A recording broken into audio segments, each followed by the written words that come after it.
तो पिछली क्लास में हम लोग बात कर रहे थे डिस्टेंस और डिस्प्लेसमेंट के बारे में। मैंने आप लोगों को पिछली बार कुछ क्वेश्चंस दिए थे घर से करने के लिए, और उन क्वेश्चंस में आप लोगों को पोजीशन निकालनी थी एट वेरियस पॉइंट। वैसा ही एक क्वेश्चन हम करते हैं। सपोज़ हमें एक इक्वेशन दी हुई है और वो इक्वेशन है that position is equal to 4t square plus 3t plus 2। ठीक है, ये इक्वेशन दे रखी है और आप देख सकते हैं कि ये जो पोजीशन है it is a function of time. It is a function of time. अब अगर आपसे पूछा जाए find position at t is equal to से 0 सेकेंड और t is equal to 2 second, तो ऐसे क्वेश्चंस में हमें सिंपली टाइम की जगह जिस भी टाइम पर आपको पोजीशन चाहिए वो वैल्यू हम पुट कर देंगे। तो अगर t इक्वल टू 0 पर आपको पोजीशन पूछी गई है तो t की वैल्यू 0 पुट कर देते हैं हम लोग, तो हमें पोजीशन मिल जाएगी। Position at time is equal to 0 is equal to 4 into 0 square plus 3 into 0 plus 2। तो सारी टर्म्स जो हैं वो 0 हो जाएंगी, सिर्फ वो टर्म बचेगी जिसमें टाइम डिपेंडेंस नहीं है। तो आपकी पोजीशन आई 2 मीटर इस क्वेश्चन में। If the screen is visible to you, you can see that on the board. अब ये हो गया, हमें पोजीशन निकालना आ गया। अब इसी तरीके से हम पोजीशन जो है टाइम इक्वल टू 2 सेकेंड पर भी निकाल सकते हैं। यहाँ पर हमें टाइम की जगह 2 पुट करना है इक्वेशन के अंदर। तो जब हम 2 पुट करेंगे तो इक्वेशन आ जाएगी 4 into 2 square plus 3 into 2 plus 2। तो ये हमारी इक्वेशन हमारा जो आंसर है ये आ जाएगा 2 into 2 4 16 plus 6 plus 2। So your answer will be 24 metre. तो इक्वेशन से किस तरीके से पोजीशन निकालनी है हम समझ गए हैं। अब इसी क्वेश्चन में आपको कई बार आ जाता है कि फाइंड द डिस्प्लेसमेंट। डिस्प्लेसमेंट निकालनी आ गई, डिस्प्लेसमेंट बताइए भाई। तो डिस्प्लेसमेंट हम किस तरीके से निकालेंगे? डिस्प्लेसमेंट निकालने के लिए बहुत ही सिंपल है। डिस्प्लेसमेंट बिटवीन आपको बताया जाएगा कि कहाँ से लेकर कहाँ तक के बीच में डिस्प्लेसमेंट निकालनी है, किस टाइम से लेकर किस टाइम के बीच में डिस्प्लेसमेंट निकालनी है। सो डिस्प्लेसमेंट सपोज पूछी गई है t इक्वल टू 0 से लेकर t इज इक्वल टू 2 तक।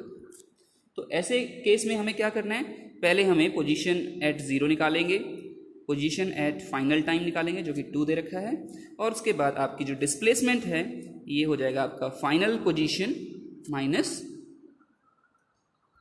Initial position. ठीक है, तो आप ये वैल्यूज़ जो है वो डालकर इसे सॉल्व कर सकते हैं। I am trying to present the screen again. ये बार बार स्क्रीन हट रही है, शायद नेटवर्क इशू है। सर स्क्रीन नहीं दिख रही। हाँ मैं जान रहा हूँ, स्क्रीन हट गया है।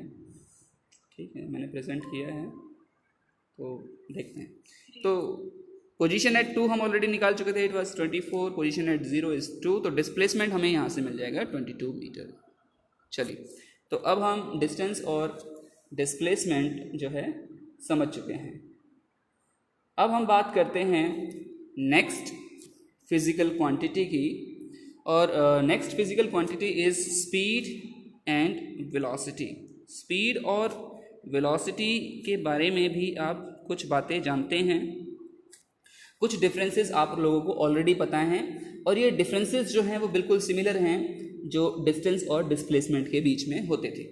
जैसे पहला डिफरेंस हम लिखते थे कि भाई जो स्पीड है it is defined as rate at which total path is covered. So speed is distance upon time, क्योंकि टोटल पाथ क्या होता है, डिस्टेंस होता है अपॉन टाइम। तो यहाँ से आप स्पीड निकाल सकते हैं। सिमिलरली अगर हमें वेलोसिटी डिफाइन करनी है तो velocity is defined as the shortest path covered between the 2 points और between the time interval, given time interval. तो velocity is defined as displacement upon time. ये आपने 9th क्लास में पढ़ा। आपकी आवाज क्लियर नहीं है, बहुत क्रैक हो रही है। ओके, कोई बात नहीं। तो डिस्टेंस और डिस्प्लेसमेंट के बीच में हम लोगों को ऑलरेडी ये डिफरेंस पता था।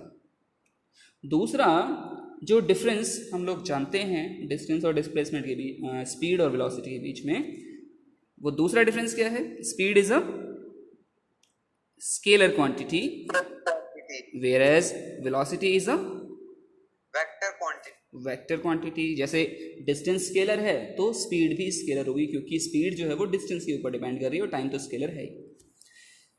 सिमिलरली जो वेलोसिटी है वो वेक्टर क्वांटिटी होगी, क्योंकि वो डिस्प्लेसमेंट के ऊपर डिपेंड कर रहा है और डिस्प्लेसमेंट वेक्टर क्वांटिटी है।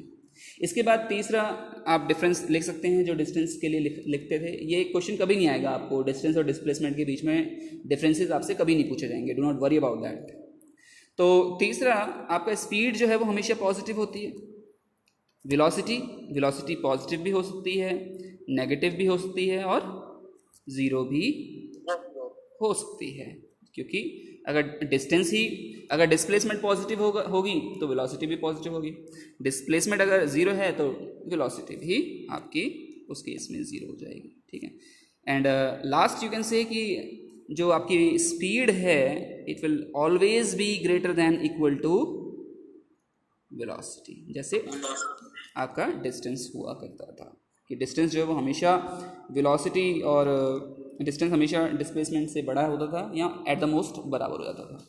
तो अगर आपसे पूछा जाता है कि भाई in which case speed and velocity will be equal, तो आप कह सकते हैं कि when the object is moving in a straight line without returning, in that case distance will be equal to displacement and your speed will be equal to velocity, right? चलिए, uniform motion और non uniform motion आप लोगों को पता है, just हम एक बार फिर से रिवाइज कर लेते हैं। यूनिफॉर्म मोशन एक ऐसी मोशन है जिसमें ऑब्जेक्ट जो है वो equal distance in equal interval of time में कवर करता है। In case of uniform motion the speed और velocity of the object remains constant throughout the journey.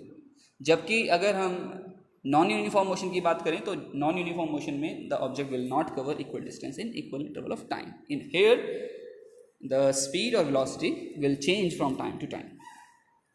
चलिए, नाउ स्पीड और वेलोसिटी हमने डिफाइन कर लिया। अब एक और क्वांटिटी आती है जिसको हम बोलते हैं एवरेज स्पीड। अगर आप लोगों को 9th क्लास की कुछ धुंधली यादें बची हुई हैं दिमाग में, तो जिस बच्चे को पता है थोड़ा बहुत एवरेज स्पीड के बारे में, can tell us what is average speed.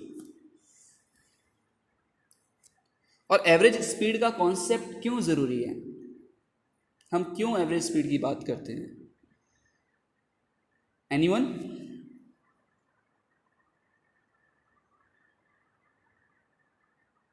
तो एवरेज स्पीड के बारे में हम ज़रा समझते हैं। भाई मान लो आप रजौरी से जम्मू जा रहे हैं, जम्मू रास्ते में आपको हो सकता है रोड में ट्रैफिक मिले, हो सकता है रोड खाली मिले, तो जहाँ ट्रैफिक मिलेगा वहाँ पे आपकी गाड़ी की नेचुरल सी बात है कि स्पीड कम हो जाएगी। जहाँ पे आपको रोड खाली मिलेगा, सीधा होगा, ट्रैफिक कम होगा, वहाँ पे आपकी गाड़ी की स्पीड ज़्यादा होगी। तो स्पीड जो है वो कांस्टेंट नहीं रहेगी थ्रू आउट द जर्नी। ऐसे केस में हम एवरेज स्पीड की बात करते हैं। तो एवरेज स्पीड हम किस तरीके से निकालेंगे? Average speed is defined as total path covered divided by total time. Total path covered divide by total time will give you average speed, ठीक है। अब आपने शायद u+v/2 पढ़ा हो, क्योंकि एनसीईआरटी में कहीं दिया हुआ है, तो वो फॉर्मूला जो है वो हर जगह एप्लीकेबल नहीं होगा। But this formula total path covered upon total time will be applicable everywhere. तो हम इसको ऐसे भी लिख सकते हैं कि average speed is defined as total distance divide by total time. क्या आप मुझे बता सकते हैं कि सिमिलरली अगर हमें एवरेज वेलोसिटी डिफाइन करनी पड़ जाए, what will be your average velocity?